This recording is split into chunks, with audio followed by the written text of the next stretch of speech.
Xavier, bravo. Merci. Il s'en sort bien, Xavier. Il est qualifié. Il est professeur d'histoire-géographie au collège Georges Sand de Mouroux. Pierre, bravo aussi, un ancien libraire. Il habite Toulon. Il coule des jours heureux à Toulon. C'est pas trop difficile, la vie là-bas à Toulon. Hein. Il fait toujours beau. Voilà. Et Monique, alors Monique, elle mène la course. Maître d'hôtel, Villefranche-sur-Saône. Voilà la fiche de ce soir. 4 thèmes, 40 secondes au chronomètre, 4 à la suite. À chaque dérapage, on revient à 0, il faut tout refaire. Et nous avons les mots de la forêt. Le thème mystère, vous le découvrez, exclusivité Twitter. Allez-y sur le hashtag QPUC, les initiales de questions pour un champion. Vous réagissez au match qui se joue. Les stars américaines de l'athlétisme.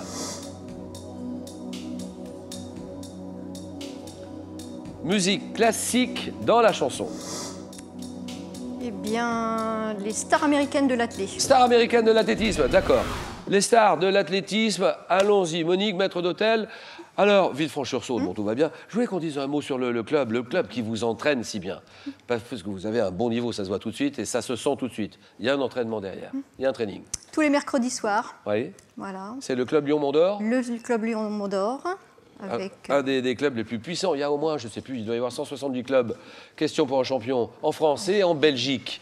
Aussi, Suisse, Belgique. Belgique, je pense au Châtelet, oui. Le club du Châtelet. Et en France, le club Lyon-Mont-d'Or est très connu. Puis un des plus anciens maintenant de France oui. aussi. Hein. Et on en profite pour saluer la famille aussi. Tiens, un coucou. La famille, voilà, qui est dans l'Allier, dans le Bourbonnais. Oui. Alors là, Monique, attention. Concentration, on oxygène les neurones, les synapses et on y va. Star américaine, athlétisme.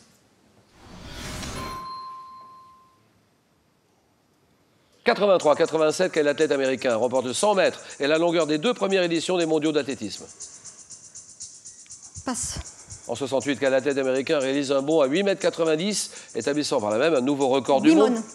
Dans les années 90, quelle sprinteuse, 2 fois médaillée d'or aux Jeux Olympiques sur 100 mètres. Griffith Joyner. Quel athlète, aujourd'hui réhabilité, fut déchu en 1913 entre Johnson. Autres. Mais quel athlète américain, champion olympique en 68, révolutionne le saut en hauteur avec une nouvelle technique du saut. Depuis 88, quelle sprinteuse américaine détient les records du monde du 100 mètres, de 200 mètres. Griffith Joyner. En octobre 68 à Mexico avec John Carlos, quel autre athlète américain lève son poing ganté de noir sur le podium olympique du 200 mètres? Il y en a 2 qui lèvent le poing. Nous sommes en 1968, Mexico. Il y a John Carlos. Un autre athlète américain qui lève son poing ganté de noir sur le podium olympique du 200 mètres, c'est Tommie Smith. Yes. Et nous avons 2 points pour Monique.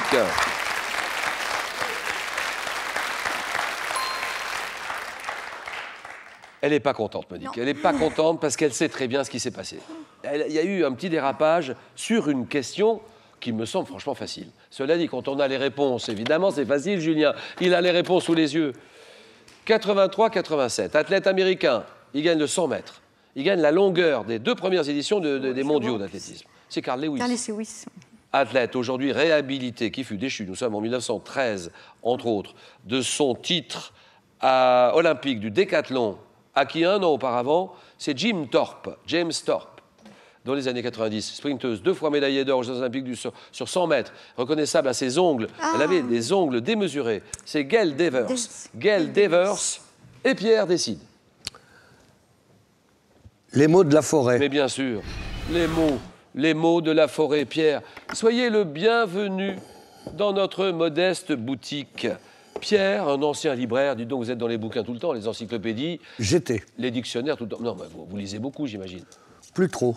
Ah bon? Non. Qu'est-ce que vous faites de vos journées alors? Je regarde beaucoup la télévision et j'écoute. Et en particulier, question pour un champion. C'est pas possible, ça. Oui, certes. Oh, que vous êtes bon, mais vraiment. Mais vous avez raison parce que vous avez fait le bon choix. Pourquoi? Parce que c'est une émission, on apprend plein de trucs. C'est vrai. C'est ça qui est intéressant. Donc, beaucoup de langues, 6 langues étrangères, au moins, habitant la belle ville de Toulon, le Var, et Pierre, les mots de la forêt. D'accord.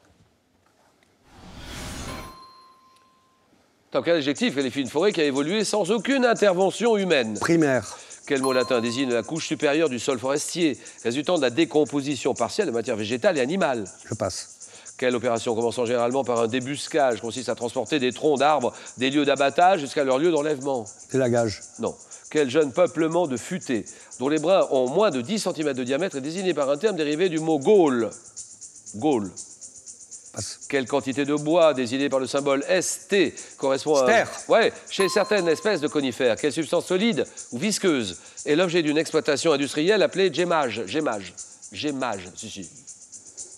Ah Passe. si, gémage. Mais je vais donner la réponse, là. C'est dans le mot gémage, la gemme, oui, G-E-2-M-E, ou la résine. Oui, non, Parce ça- que j'ai dit visqueux, vous voyez, cette substance visqueuse. Ok. La résine ou la gemme, 1 point pour Pierre. Merci.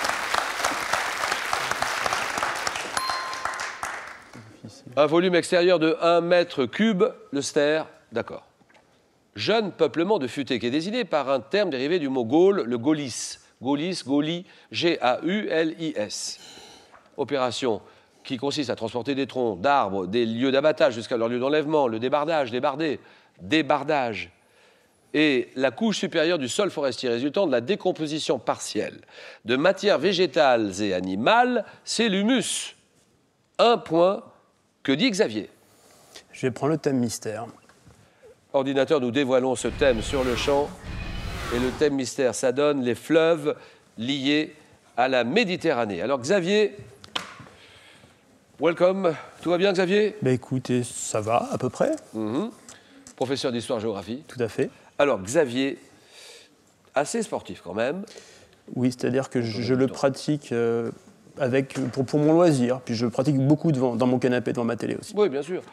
Donc vous m'avez dit, et ça c'est votre choix, thème mystère. Moi j'ai répondu les fleuves liés à la Méditerranée. D'accord. Xavier, chronomètre. Donc quel principal fleuve d'Afrique d'une longueur de 6 Le 000... Nil, Quel fleuve ayant donné son nom au département abritant Toulon se jette... le Var, Mais quel fleuve des Balkans, né en Bulgarie, marque la frontière gréco-turque avant de se jeter dans la partie de la Méditerranée appelée mer Égée? je passe. Quel fleuve du Proche-Orient, né au Liban, dans la Béka, au nord du seuil de Baalbek, se jette dans la Méditerranée après avoir arrosé Antakya? Jourdain, Oh non. Après avoir parcouru plus de 800 km à travers la Suisse et la France. le Rhône, Ah oui. Quel fleuve d'Italie, passant à Rome, se jette dans le la partie... Tibre, Oh oui. Quel fleuve espagnol, dont le nom est issu du latin Iberus. l'Èbre. Ah oui. Quel fleuve d'Italie, long de 241 km, passe à Florence, atteint la Méditerranée au nord de Livourne. Pau. C'est l'Arnaud. l'Arnaud, exactement. Mais 3 tu as dit points, que je suis Xavier. Bravo.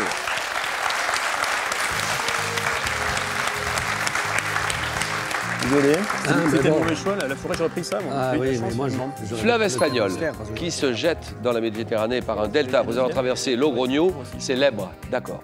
Fleuve du Proche-Orient, vous l'avez pas. Pierre. Fleuve du Proche-Orient, né au Liban, dans la Béka, au nord du seuil de Baalbek. Il se jette dans la Méditerranée après avoir arrosé Antakya. C'est l'Oronte, Oronte. Fleuve des Balkans, né en Bulgarie, qui marque la frontière gréco-turque avant de se jeter dans la partie de la Méditerranée appelée mer Égée, la Maritza.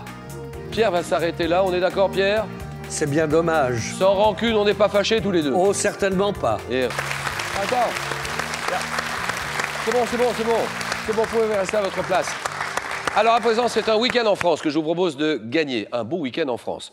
Vous répondez à une des questions que j'ai posées tout à l'heure. Quelle expression emploie-t-on pour dire que l'on dort en plein air la nuit? À la belle étoile, réponse 1. À point fermé, réponse 2. 3243, réponse par téléphone. Allez-y, 3243. Par SMS, vous tapez la réponse 1 ou 2 au 7 10 20. Tirage au sort.